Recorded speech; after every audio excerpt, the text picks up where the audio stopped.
आज का episode sir के ऊपर से जाने वाला है, लेकिन जितना आप सुनेंगे उतना स्टोरी से जुड़ते जाएंगे। तो चलिए शुरू करते हैं। एपिसोड 15 मध्य क्षेत्र एक ऐसा क्षेत्र था जहां युद्ध कलाओं का बोलबाला था। यहां कलारीपट्टू, शाओलिन, कराटे और तलवार सहित हजारों संप्रदाय थे, और भी छोटे छोटे संप्रदाय थे जो प्रसिद्ध नहीं थे। आज वो दिन था जब वज्रकोट शहर से 100 मील दूर मौजूद सप्त ज्योतिर्मय संप्रदाय ने शिष्यों की भर्ती के लिए अपने दरवाजे खोले थे। इसलिए सुबह सुबह ही बहुत से लोग सप्त ज्योतिर्मय संप्रदाय की ओर दौड़ पड़े। हालांकि सप्त ज्योतिर्मय संप्रदाय का नाम सुनने में अच्छा लगता था, लेकिन ये वज्रकोट शहर के 4 बड़े संप्रदायों में से एक ही था। पूरे कवचमंडल साम्राज्य में वज्रकोट शहर एक नगण्य अस्तित्व था। इसे एक बड़ा शहर भी नहीं माना जा सकता था। कवचमंडल साम्राज्य में वज्रकोट शहर से भी बड़े कई शहर थे। उन बड़े शहरों के आसपास भी कई संप्रदाय थे। वज्रकोट शहर मध्य क्षेत्र का एक साधारण देश था।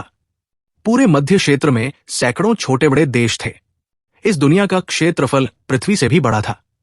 हर देश में कई संप्रदाय थे। इससे यह साफ था कि इस दुनिया में युद्ध कला का बोलबाला था। हालांकि 7 ज्योतिर्मय संप्रदाय पूरी दुनिया में, यहां तक कि पूरे कवचमंडल साम्राज्य में भी कोई बड़ा नाम नहीं माना जाता था। फिर भी वज्रकोट शहर क्षेत्र में यह कुछ हद तक पॉपुलर था। आखिरकार ये यहां के 4 महान संप्रदायों में से एक था। इसलिए आज भी बहुत से लोग मार्शल आर्ट सीख रहे थे और सप्त ज्योतिर्मय संप्रदाय की ओर बढ़ रहे थे। सप्त ज्योतिर्मय संप्रदाय एक ऊंची पर्वत चोटी पर मौजूद था। जैसे कि पहाड़ी रास्ते की चढ़ाई होती है, उसी तरह इस पर्वत के समतल पहाड़ी रास्ते पर पहले से ही बहुत से लोग चढ़ रहे थे। इनमें से ज्यादातर युवा थे। भाई वेदांत, तुम भी यहां हो? पहाड़ी रास्ते पर सिर पर चौकोर पट्टी बांधे एक आदमी ने जब अपने पास ही एक जानी पहचानी आकृति देखी तो उसे आवाज दी। वो इंसान भी पलटा और दंग रह गया। उसने तुरंत कहा, भाई संकल्प, क्या वो तुम नहीं हो? फिर दोनों एक दूसरे को देखकर हंस पड़े। फिर वो हाथ पकड़कर पहाड़ी रास्ते पर चढ़ने लगे। पहाड़ी रास्ते पर चढ़ना भी परीक्षा का हिस्सा था। दोनों के एक दूसरे से परिचित होने की प्रक्रिया काफी दिलचस्प थी। दोनों वज्रकोट शहर से थे और असल में एक दूसरे को नहीं जानते थे। हालांकि चूंकि दोनों को मार्शल आर्ट सीखने का जुनून था, इसलिए जब भी वज्रकोट शहर के 4 महान संप्रदाय शिष्यों की भर्ती करते तो वे जरूर जाते। हालांकि चूंकि दोनों में उच्च योग्यताएं नहीं थी, इसलिए उन्हें भर्ती नहीं किया गया। फिर भी दोनों ने हार नहीं मानी। मूल्यांकन में भाग लेने के दौरान दोनों एक दूसरे से कई बार मिल चुके थे। इस प्रकार कुछ वक्त बाद वे एक दूसरे को जान गए। भाई वेदांत, क्या इस बार तुम्हें लगता है कि हो जाएगा? संकल्प ने अपने माथे से पसीना पोंछते वेदांत से पूछा। मुझे थोड़ा आत्मविश्वास तो है। पिछली बार बाहर होने के बाद से मैं अपने शरीर को मजबूत बनाने के लिए घर पर ही कड़ी ट्रेनिंग कर रहा हूं। अब मैं पहले से थोड़ा ज्यादा मजबूत हूं, वेदांत ने कहा। संकल्प ने देखा, जाहिर है दूसरे पक्ष का प्रदर्शन उससे बेहतर था। हालांकि उसकी सांसें थोड़ी अस्त व्यस्त थी, लेकिन ज्यादा गंभीर नहीं थी। उसके माथे पर ज्यादा पसीना भी नहीं था। इस प्रकार संकल्प ने ईर्ष्या से कहा, ऐसा लगता है कि भाई वेदांत ने सच में तैयारी की है। मुझे आशा है कि भाई वेदांत अपनी इच्छा पूरी कर पाएंगे। मुझे आशा है। हालांकि भाई संकल्प भी करेंगे, मुझे भी आशा है। हालांकि मैं अक्सर ट्रेनिंग करता हूं, लेकिन लगता है मुझमें ज्यादा बदलाव नहीं आया है। शायद मैं मार्शल आर्ट के लिए बिल्कुल भी ठीक नहीं हूं। संकल्प ने कुछ उदास होकर कहा। भाई संकल्प, निराश मत हो। मैंने सुना है कि इस बार किसी अनजान कारण से वज्रकोट शहर के 4 बड़े संप्रदाय अपनी भर्ती का विस्तार करने जा रहे हैं। उनके द्वारा भर्ती किए जा रहे शिष्यों की संख्या पहले से ज्यादा है, इसलिए सिचुएशन भी आसान है। इसलिए इस बार हम दोनों को उम्मीद है। इसके अलावा अगर हम यहां ऐसा नहीं कर पाते हैं तो भी बाकी 3 संप्रदाय जल्द ही भर्ती करेंगे। हम कोशिश करने के लिए बाकी 3 संप्रदायों में जा सकते हैं, वेदांत ने कहा। सच में? संकल्प की आंखों में आशा की एक किरण चमक उठी। हालांकि वो मार्शल आर्ट के लिए ठीक नहीं था, फिर भी उसने इतने सालों तक डटकर मेहनत की थी। वो यूं ही हार कैसे मान सकता था? और अगर उसने सचमुच हार मान ली होती तो आज वो यहां नहीं होता। बेशक ये सच है, वेदांत ने निश्चयपूर्वक कहा। अच्छा, चलो जल्दी से ऊपर चलते हैं। मुझे उम्मीद है कि इस बार हम दोनों पास हो जाएंगे। भविष्य में हम दोनों भाई एक ही संप्रदाय के सहनुयायी बनेंगे, संकल्प ने उत्साह से कहा। यह सही है। इसके बाद वे दोनों चढ़ाई जारी रखते रहे। रास्ते में कई लोग पहले से ही इतने थके हुए थे कि वे आराम करने के लिए जमीन पर बैठ गए। पहाड़ी रास्ते पर सप्त ज्योतिर्मय संप्रदाय के कुछ अनुयायी भी आसपास के वातावरण पर नजर रख रहे थे। उनमें से एक का काम किसी भी दुर्घटना को रोकना था। आखिरकार ये जगह काफी खतरनाक थी। दूसरा भीड़ का निरीक्षण करना था। योग्यता की जरूरतों के अलावा शारीरिक शक्ति की भी जरूरत थी। अगर सबसे बुनियादी जरूरतें पूरी नहीं हो पाती तो उनके लिए उन्हें मानना असंभव था। जब संकल्प और वेदांत पहाड़ की चोटी पर मौजूद चौक पर पहुंचे तो वहां पहले से ही बहुत से लोग मौजूद थे। इन लोगों में उन दोनों को कुछ जाने पहचाने चेहरे भी मिले। ये लोग भी युद्ध के मैदान में अनुभवी थे। उन दोनों की तरह वे भी कई बार अलग अलग संप्रदायों के मूल्यांकन से गुजर चुके थे। ये देखकर कि वहां इतने सारे लोग थे और अभी भी लोगों का आना जारी था, संकल्प को थोड़ा डर महसूस हुआ। हालांकि इस वक्त वो इसे बाहर नहीं आने दे सका क्योंकि मूल्यांकन हर जगह था। सप्त ज्योतिर्मय संप्रदाय के कई शिष्य आसपास मौजूद थे। स्वाभाविक रूप से वो बहुत बुरा प्रदर्शन नहीं कर सकता था। सप्त ज्योतिर्मय संप्रदाय के भव्य हॉल के एंट्रेंस गेट पर कुछ अधेड़ उम्र के युवा पुरुष खड़े थे। चौक में लोगों की बढ़ती संख्या को देखकर उनके चेहरों पर ज्यादा खुशी नहीं दिख रही थी। ऐसा नजारा वे हर साल देखते थे। हालांकि वज्रकोट शहर इतना ही बड़ा था।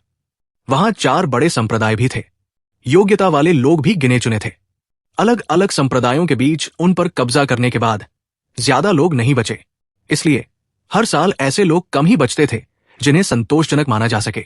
भीड़ में कई जाने पहचाने चेहरे देखकर कुछ लोगों के चेहरे और भी गंभीर हो गए। इन लोगों में जाहिर है कई ऐसे भी थे जो यहां एक से ज्यादा बार आ चुके थे। अगर एक से ज्यादा बार आने के बाद भी उनका चयन नहीं हुआ तो उनकी योग्यता दिखाने के लिए यही काफी था। संप्रदाय गुरु, क्या हम सचमुच आज भर्ती किए जाने वाले लोगों की संख्या बढ़ाने जा रहे हैं? इन लोगों की योग्यता। इस वक्त किनारे खड़े एक अधेड़ उम्र के इंसान ने बीच में खड़े इंसान से कहा। जाहिर है वो इन लोगों की योग्यता को लेकर बहुत आशावादी नहीं था। ऐसा नहीं था कि कम योग्यता के साथ साधना करना असंभव था।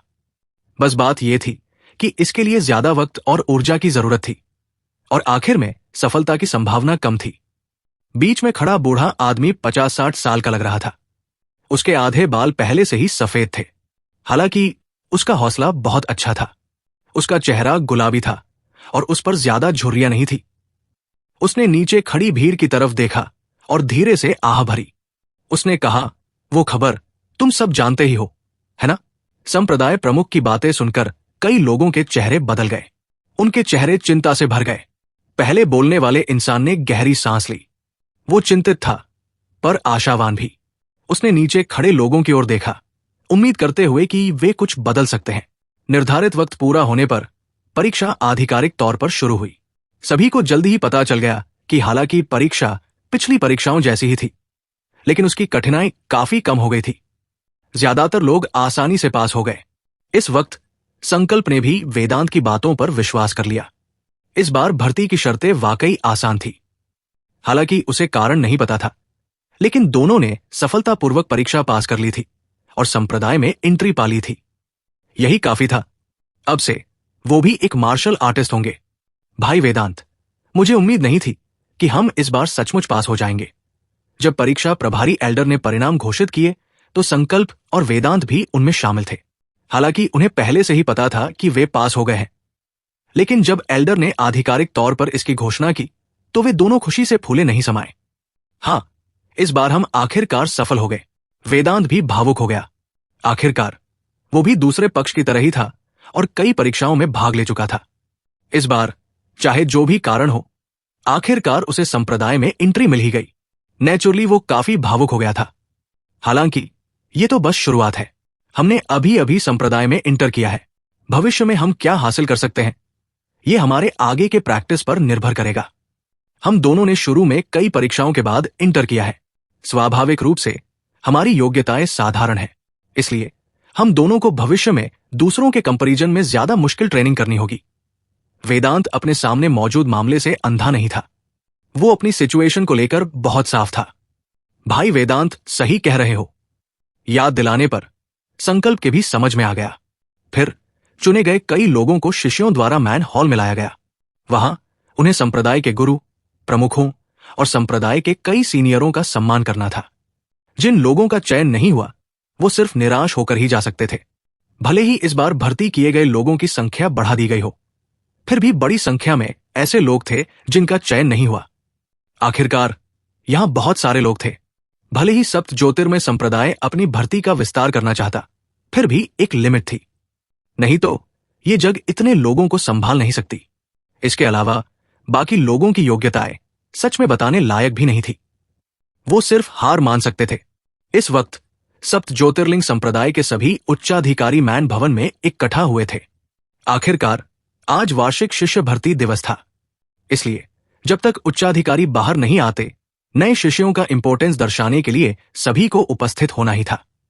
भले ही उन्होंने कई वर्षों से किसी प्रतिभाशाली शिष्य की भर्ती न की हो, फिर भी ये प्रथा नहीं बदली थी।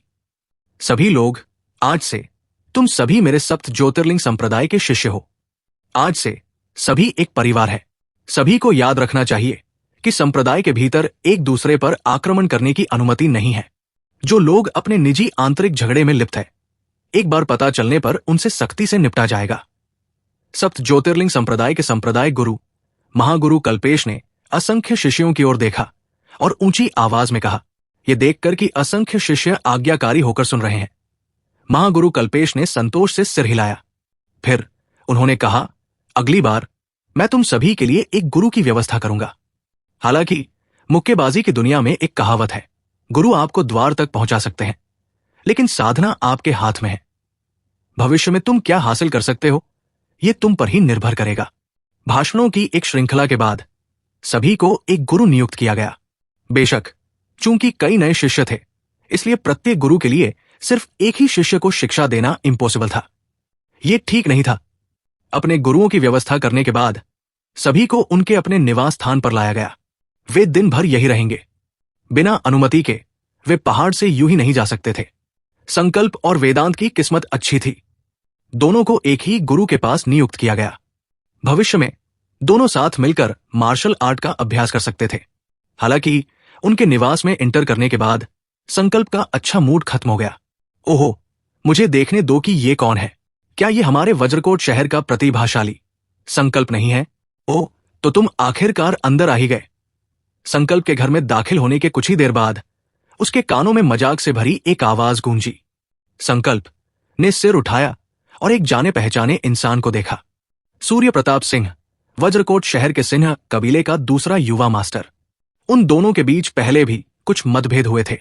संकल्प बचपन से ही बहुत होशियार था और अपनी साहित्यिक प्रतिभा के लिए वज्रकोट शहर में पॉपुलर था।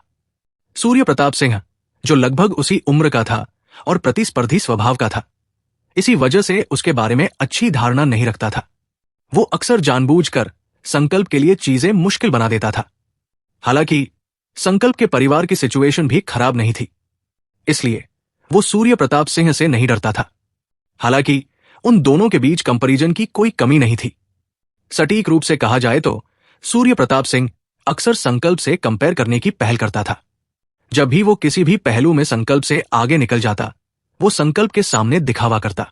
उसके बाद दोनों ने सप्त ज्योतिर्मय संप्रदाय के मूल्यांकन में एक साथ भाग लिया। हालांकि साहित्यिक प्रतिभा के मामले में संकल्प सूर्य प्रताप सिंह से कहीं बेहतर था। हालांकि मार्शल आर्ट प्रतिभा के मामले में सूर्य प्रताप सिंह संकल्प से बेहतर था। बेशक ये अंतर बहुत साफ नहीं था। सूर्य प्रताप सिंह ने भी कई बार मूल्यांकन में भाग लिया था। पिछले साल तक वो इसमें बना नहीं रह पाया था। हालांकि फिर भी वो संकल्प से बेहतर था, इसलिए उसने अपने परिवार से मिलने के अवसर का इस्तेमाल संकल्प के सामने दिखावा करने और उसका मजाक उड़ाने के लिए किया। इससे संकल्प को बहुत गुस्सा आया। यही एक कारण था कि उसने सप्त ज्योतिर्मय संप्रदाय के मूल्यांकन में भाग लेने पर जोर दिया। हालांकि संकल्प को उम्मीद नहीं थी कि उसके और सूर्य प्रताप के गुरु एक ही होंगे, इसलिए उनके सोने की जगह भी एक ही थी। उनके जैसे साधारण शिष्यों के लिए अलग कमरा नहीं था। वो सिर्फ एक ही बेड पर सो सकते थे। अगर तुम दर्द नहीं सहना चाहते थे तो तुम कभी भी जा सकते थे। सिर्फ हाई मार्शल आर्ट या सीनियर लोगों को ही अपना अलग कमरा मिल सकता है। ये सम्मान दिखाने और बाकी शिष्यों को मार्शल आर्ट में कड़ी मेहनत करने के लिए प्रोत्साहित करने के लिए था। सूर्य प्रताप साफ साफ अभी तक उस स्तर तक नहीं पहुंचा था, इसलिए वो अभी भी यहां आराम कर रहा था। सूर्य प्रताप, ये तुम हो? संकल्प को सूर्य प्रताप को देखकर कोई आश्चर्य नहीं हुआ। आखिरकार उसे तो पहले से ही पता था कि सूर्य प्रताप यहां है। उसे हैरानी इस बात पर हुई कि उन दोनों के गुरु एक ही थे। क्या संयोग था? बेशक मैं ही हूं। क्या अब तुम्हें मुझे सीनियर भाई नहीं कहना चाहिए? सूर्य प्रताप ने अहंकार से संकल्प की ओर देखा और कहा। हालांकि संकल्प उसे बड़ा भाई कहने को तैयार नहीं था, लेकिन वो जानता था कि सूर्य प्रताप गलत नहीं था। हालांकि वे दोनों लगभग एक ही उम्र के थे। सूर्य प्रताप उससे 1 साल पहले ही दाखिल हो गया था। इसका मतलब था कि सूर्य प्रताप वाकई उसका सीनियर या बड़ा भाई था। जब संकल्प सोच रहा था, तभी वेदांत अचानक उनके पास आया और बोला, भाई संकल्प, क्या ये तुम्हारा दोस्त है? संकल्प ने वेदांत की ओर कृतज्ञता से देखा और कहा, सच में दोस्त तो नहीं, लेकिन हम एक दूसरे को जानते हैं। ये कौन है? सूर्य प्रताप ने कुछ नाराज भाव से कहा। वो संकल्प के लिए मुश्किलें खड़ी करना चाहता था, लेकिन उसे उम्मीद नहीं थी कि कोई बीच में टोकेगा। लेकिन ये सोचकर कि आगे चलकर वे दोनों एक ही संप्रदाय में रहेंगे, ढेरों मौके मिलेंगे, उसका मूड ठीक हो गया। मेरा नाम वेदांत है, वेदांत ने कहा। इस वक्त संकल्प ने भी सूर्य प्रताप सिंह का नाम लिया, लेकिन उसने उनके बीच की दुश्मनी का जिक्र नहीं किया। आखिरकार संबंधित इंसान यहां था, इसलिए यह थोड़ा असुविधाजनक था। ठीक है, तुम सब यहां नए हो, इसलिए भविष्य में यही रहोगे। अगर कुछ है तो तुम नए लोगों को मेहनती होना होगा, और जब तुम अपने सीनियर से मिलो तो तुम्हें उसका अभिवादन करने की पहल करनी होगी। क्या तुम में जरा भी शिष्टाचार नहीं है? सूर्य प्रताप ने जानबूझकर संकल्प और वेदांत की तरफ देखा, जाहिर है किसी बात का इशारा करते हुए। भले ही वो लोग इस बात से दुखी थे कि उन्हें आते ही डांटा गया, लेकिन दूसरे पक्ष की पहचान के कारण वे इसको मना नहीं कर सके। संकल्प और वेदांत ने एक दूसरे को देखा, ये जानते हुए कि भविष्य में उनकी जिंदगी ज्यादा आरामदायक नहीं हो सकेगी। ये देखकर कि किसी ने उसकी बात को नहीं रोका, सूर्य प्रताप सिंह ने संतोष से सिर हिलाया। उसे बहुत दिनों से ऐसा महसूस नहीं हुआ था। जब वो वज्रकोट शहर में था तो अपने परिवार की वजह से जहां भी जाता लोग उसे देखकर मुस्कुराते थे। हालांकि संकल्प जैसे कुछ लोग थे जो उससे नहीं मिलते थे, लेकिन ऐसे और भी लोग थे जो हर दिन उसकी चापलूसी करते थे।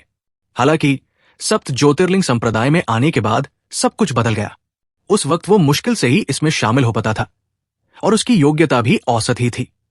इसलिए उसकी साधना की स्पीड नेचुरली उसके साथी शिष्यों के कंपैरिजन में धीमी थी जो उसके साथ संप्रदाय में आए थे।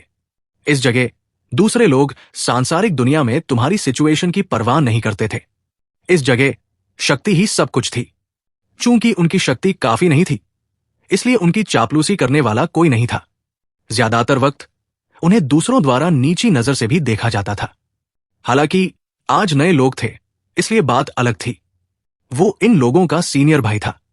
वो अब भी एक सीनियर भाई जैसा दिखावा कर सकता था। संप्रदाय के बड़े लोग उसे इस तरह की बात के लिए सजा नहीं देते थे। खासकर इन लोगों में संकल्प भी था, जो हमेशा से उसके खिलाफ रहा था। इससे सूर्य प्रताप और भी संतुष्ट हो गया। इतना सब होने के बाद सूर्य प्रताप चला गया।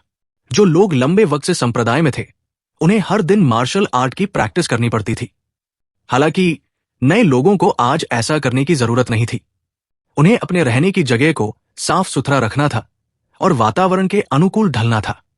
सारी ट्रेनिंग कल से शुरू होगी। भाई वेदांत, तुमने अभी जो किया उसके लिए शुक्रिया। हालांकि हो सकता है कि सूर्य प्रताप की नजर तुम पर हो। वो आदमी अब हमारा बड़ा भाई है। उसके पास हमारे लिए मुश्किलें खड़ी करने के कई मौके हैं। मैंने तुमको फंसा दिया। सूर्य प्रताप के जाने के बाद संकल्प ने वेदांत से माफी मांगते हुए कहा, कोई बात नहीं, तुम्हें इसे दिल पर लेने की जरूरत नहीं है। आखिरकार अब सब एक ही संप्रदाय में है। वो आदमी ज्यादा दूर जाने की हिम्मत नहीं करेगा। तुम्हें पता होना चाहिए कि यहां संप्रदाय के नियम बहुत सख्त है। अगर वो ज्यादा दूर चला गया तो संप्रदाय के बड़े बुजुर्ग चुप नहीं बैठेंगे। वेदांत ने कहा, वैसे लगता है तुम्हें उससे गहरी दुश्मनी है। आखिर हुआ क्या था? उसके बाद संकल्प ने अपने और सूर्य प्रताप के बीच की दुश्मनी के बारे में बात की। ये दो युवा स्वामियों के बीच जलन के अलावा और कुछ नहीं था। ये कोई बड़ी बात नहीं थी। हालांकि सूर्य प्रताप एक ऐसा इंसान था जो अपनी प्रतिष्ठा को बहुत इंपॉर्टेंस देता था। वो सेल्फिश सोच वाला भी था। नेचुरली वो ऐसा नहीं था। मार्शल आर्ट के क्षेत्र में मार्शल आर्ट की प्रैक्टिस कर रहा सूर्य प्रताप भी संकल्प और वेदांत के बारे में सोच रहा था। उसके दिल में एक बेचैनी सी थी। वो और संकल्प एक दूसरे से कोई वास्ता नहीं रखते थे। ऐसा लग रहा था कि वेदांत और संकल्प एक ही पक्ष में है। उसे डर था कि भविष्य में उसे दो लोगों का सामना करना पड़ेगा। हालांकि वो बड़ी संख्या में लोगों से नहीं डरता था। उसे डर इस बात का था कि हालांकि वो 1 साल पहले आया था, लेकिन मार्शल आर्ट में उसकी पकड़ बहुत ज्यादा नहीं थी। अगर बाद में आए 2 लोग, संकल्प और वेदांत, उससे ज्यादा तेजी से मार्शल आर्ट की प्रैक्टिस करते तो वो उन दोनों के सामने बेइज्जत हो जाएगा। हालांकि वो उनका बड़ा भाई था, फिर भी ये एक मार्शल आर्ट संप्रदाय था। व्यक्तिगत शक्ति अभी भी इंपॉर्टेंट थी। जो लोग ताकतवर थे, भले ही उसकी सीनियरता कम थी, यहां कोई उन्हें नीची नजर से देखने की हिम्मत नहीं करता था। जहां तक संकल्प की बात है, वो जानता था और डरा नहीं था। आखिरकार संकल्प उसके साथ मूल्यांकन में भाग लेने आया था। नतीजतन वो संकल्प से 1 साल पहले आ गया, जिसका मतलब था कि संकल्प की योग्यता शायद उसकी जितनी अच्छी भी नहीं होगी।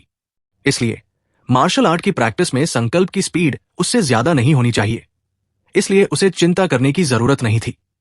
हालांकि वो वेदांत के बारे में नहीं जानता था। अगर दूसरे पक्ष की योग्यता बहुत ऊंची हुई तो उसकी ताकत बहुत जल्दी बढ़ जाएगी। उस वक्त संप्रदाय के बड़े बुजुर्गों की नजर उस पर जरूर पड़ेगी। संकल्प और वेदांत दोस्त थे, इसलिए उसका रुतबा जरूर बढ़ेगा। उस वक्त उसके लिए वेदांत के लिए मुश्किलें खड़ी करना मुश्किल होगा। हो सकता है कि वक्त आने पर उसे संकल्प को देखते ही विनम्र होना पड़े। नहीं, मैं ऐसा बिल्कुल नहीं होने दूंगा, सूर्य प्रताप ने सोचा। फिर उसने आंखें घुमाई और संकल्प और वेदांत से छुटकारा पाने का कोई उपाय सोचा। हालांकि ये एक मार्शल आर्ट संप्रदाय था, लेकिन सप्त ज्योतिर्मय संप्रदाय ने हमेशा खुद को एक धर्मी संप्रदाय माना था। इसलिए वे अपने शिष्यों के नैतिक आचरण के प्रति बहुत सख्त थे। सूर्य प्रताप इस मामले में जरूर कोई कदम उठा सकता था। दोपहर में संकल्प, वेदांत और बाकी नए लोगों को सप्त ज्योति संप्रदाय में ले जाया गया। इस वक्त यहां रहने वाले बाकी बुजुर्ग भी खाना खाने वाले थे। इसलिए जब सूर्य प्रताप सिंह सावधानी से अपने निवास पर लौटा तो वहां कोई नहीं था। सूर्य प्रताप ने अपने सामान से एक अनमोल किताब निकाली। कवर पर 7 ज्योतिर्मय अजय तकनीक लिखा देखकर सूर्य प्रताप के चेहरे पर एक डरावनी मुस्कान उभर आई। मुझे दोष मत दो। अगर तुम किसी को दोष देना चाहते हो तो संकल्प के बहुत करीब होने के लिए खुद को दोष दो, सूर्य प्रताप ने मन ही मन बुदबुदाया। फिर उसने 7 ज्योतिर्मय अजय तकनीक किताब वेदांत के बिस्तर पर छिपा दी। वेदांत के बिस्तर की ओर देखते हुए सूर्य प्रताप ने संतुष्टि से सिर हिलाया। फिर वो अच्छे मूड में चला गया। सूर्य प्रताप सिंह ने जो सप्त ज्योतिर्मय अजय तकनीक छिपाई थी, वो आंतरिक शक्ति तकनीक थी, जिसका अभ्यास सप्त ज्योतिर्मय संप्रदाय के शिष्य करते थे। हालांकि हर कोई इसका अभ्यास नहीं कर सकता था। संप्रदाय में नए लोगों का पहला साल असल में अपनी नींव मजबूत करने और अपने शरीर को निरंतर मजबूत बनाने के लिए होता था। कुछ सफलताएं प्राप्त करने और संप्रदाय के सीनियरों की स्वीकृति प्राप्त करने के बाद ही उन्हें ये तकनीक प्रदान की जाती थी। ये कहा जा सकता है कि संप्रदाय के कई लोगों को अभी तक ये तकनीक प्राप्त नहीं हुई थी। वो अभी भी बाहरी शरीर की तकनीकों का अभ्यास करते थे और आंतरिक शक्ति का विकास नहीं करते थे। असल में सूर्य प्रताप सिंह की समझ और योग्यता के कारण उसके लिए ये साधना तकनीक पाना बहुत मुश्किल होता। हालांकि उसने बहुत प्रयास किया और अपने प्रभारी सीनियर के सामने अपना सर्वश्रेष्ठ प्रदर्शन करने की पूरी कोशिश की। यहां तक कि उसने अपने परिवार द्वारा दिए गए धन से सीनियर के लिए कई उच्च गुणवत्ता वाली गोलियां भी खरीदी। तभी उसे ये साधना तकनीक मिली। चूंकि सूर्य प्रताप ने इसे हाल ही में प्राप्त किया था, इसलिए उसके पास इसका अभ्यास करने के लिए ज्यादा वक्त नहीं था। संप्रदाय का एक नियम था कि जो लोग इस साधना पद्धति को प्राप्त नहीं करते, वे इसका अभ्यास नहीं कर सकते थे। उन्हें दूसरों से उधार लेने की अनुमति नहीं थी। अगर वे इस नियम का उल्लंघन करते तो दोनों को दंडित किया जाता। इसके अलावा किसी इंसान द्वारा 3 महीने तक इसका अध्ययन करने के बाद साधना पद्धति वापस ले ली जाती। ऐसा इस साधना पद्धति के लीक होने से बचाने के लिए किया गया था। सच कहूं तो यह साधना पद्धति कोई हाई लेवल की साधना पद्धति नहीं थी। हालांकि इस दुनिया में साधारण लोगों के पास आंतरिक साधना पद्धति प्राप्त करने का अवसर नहीं था। आंतरिक साधना पद्धतियों का अभ्यास न सिर्फ इंसान की शक्ति बढ़ा सकता था, बल्कि उसके शरीर में भी बदलाव ला सकता था और उसकी जीवन शक्ति में वृद्धि कर सकता था। इसलिए बाहरी दुनिया के कई लोग इस साधना पद्धति को पाना चाहते थे। सप्त ज्योतिर्मय संप्रदाय के शिष्यों को बाहरी लोगों को यह साधना पद्धति सिखाने की सख्त मनाही थी। इसलिए यह कहा जा सकता है कि अगर संप्रदाय के बुजुर्गों को पता चल जाता कि वेदांत ने सूर्य प्रताप की आंतरिक साधना पद्धति चुरा ली है और खुद चुपचाप से उसका अभ्यास कर रहा है, तो वे पक्का गुस्सा हो जाते। उनके लिए वेदांत को संप्रदाय से निष्कासित करना असंभव नहीं होता। हालांकि रूम से बाहर निकले सूर्य प्रताप ने यह नहीं देखा कि वेदांत के कंबल के नीचे रखी सप्त ज्योतिर्मय अजय तकनीक चमक उठी और गायब हो गई। कुछ ही देर बाद रंगीन कवर वाली एक और रंगीन किताब प्रकट हुई और चुपचाप इंतजार करने लगी। इधर पृथ्वी पर इस दिन बस में घुसना सचमुच बहुत थका देने वाला था। भीड़ भरी बस से उतरते हुए पुष्कर ने अपने माथे से पसीना पोंछते हुए कहा, यह बस पहले एयर कंडीशनर थी, लेकिन आज अंदर का एयर कंडीशन खराब था। ऊपर से अंदर बहुत सारे लोग थे, इसलिए बस से उतरते वक्त पुष्कर पहले से ही पसीने से लथपथ था। अपने घर लौटकर पुष्कर ने अपने शरीर पर लगे पसीने की परवाह नहीं की। सबसे पहले उसने स्टोरेज बॉक्स की जांच की। इस बार स्टोरेज बॉक्स ने उसे निराश नहीं किया। सप्त ज्योतिर्मय अजय तकनीक कवचमंडल दुनिया के सप्त ज्योतिर्मय संप्रदाय की मूल आंतरिक साधना पद्धति, इसे सप्त ज्योतिर्मय संप्रदाय के संस्थापक बनाया था। ऐसा कहा जाता है कि जब इसका चरम अभ्यास किया जाता है तो ये इंसान की उम्र बढ़ा सकती है। ये उच्चतम आंतरिक साधना विधियों से किसी भी तरह कम नहीं है। हालांकि सप्त ज्योतिर्मय संप्रदाय में कोई भी इसका चरम अभ्यास नहीं कर पाया है। मूलभूत आंतरिक शक्ति मंत्र। पुष्कर आश्चर्य से चिल्लाया, सचमुच यही तो उसकी कमी थी। क्या इसकी वजह यह नहीं थी कि वो पहले बहुत कमजोर था और कोई ऐसी तकनीक चाहता था जिससे उसका कौशल बढ़ सके? हालांकि जादू के कौशल बुरे नहीं थे, लेकिन जो जादू वो जानता था वे सभी शुरुआती लेवल के जादू थे और बहुत शक्तिशाली नहीं थे। एक और पहलू यह था कि अगर वो हर दिन ध्यान भी करता तो भी उसकी फिजिकल फिटनेस में कोई खास मदद नहीं मिलती। उन उपन्यासों के अनुसार जादूगरों का शरीर आमतौर पर बहुत कमजोर होता था। हालांकि उनकी आक्रमण शक्ति बहुत मजबूत होती है, लेकिन उनकी रक्षा बहुत कमजोर होती है। पुष्कर, जो सिर्फ बुनियादी जादू जानता था, उसकी आक्रमण शक्ति भी ज्यादा नहीं थी और उसकी रक्षा भी एक साधारण इंसान से ज्यादा अलग नहीं थी। दूसरी ओर आंतरिक शक्ति मंत्र अलग थे। लगभग हर मार्शल आर्ट उपन्यास में आंतरिक शक्ति मंत्रों का उल्लेख मिलता था। आंतरिक शक्ति मंत्रों का अभ्यास मानव शरीर की क्षमता का विकास कर सकता था, फिजिकल हेल्थ को बढ़ा सकता था और आत्म साधना के लक्ष्य को प्राप्त कर सकता था। भले ही आंतरिक शक्ति मंत्रों का अभ्यास पूरी तरह से न किया जा सके, फिर भी ये इंसान की उम्र बढ़ाने में लाभकारी था। इसके अलावा कई आंतरिक शक्ति मंत्रों ने उपचार में चमत्कारी प्रभाव डाला। भविष्य में पुष्कर को चोट लगने की ज्यादा चिंता करने की जरूरत नहीं पड़ेगी।